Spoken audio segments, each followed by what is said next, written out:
Alo. Assalomu alaykum aka, yaxshimisiz? Aka, bu qurilishimizni yil oxirigacha bitiramiz degandingiz. Ulgurasizlarmi aniq? Bu qurilishidan darak yo'q-ku aka. Siz uy-joy xarid qilish uchun sotuv ofisiga keldingiz. Xo'sh, ishni nimadan boshlash kerak? Shuni ta'kidlash kerakki, bunda eng avvalo nafaqat obyektning narxi va dizayni, balki uning hujjatlariga alohida e'tibor qaratish kerak. Bu bilan siz har qanday xavf-xatarni oldini olgan bo'lasiz. Assalomu alaykum, xush kelibsiz.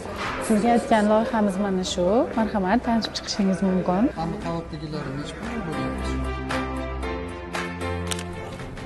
Loyihamiz joylashgan lokatsiyada bunday arzon narxga uy topa olmaysiz.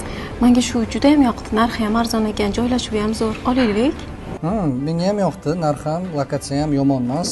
Faqat hujjatlar bilan tanishib chiqsak bo'ladimi? Tuman hokimligini qarori yoki g'oliblik bayonnomasi bormi sizlarda? Siz sotuv ofisida ekansiz, yana bir qator hujjatlarni talab qilishga haqlisiz. Tuman qurilish va uy-joy kommunal xo'jaligi bo'limining ruxsatnomasi, arxitektura rejalashtirish topshirig'ining bor yo'qligini ham so'rashingiz kerak. Taklifiy loyiha shaharsozlik kengashi tomonidan tasdiqlanganmi? Loyiha shaharsozlik hujjatlari ekspertizasidan o'tganmi?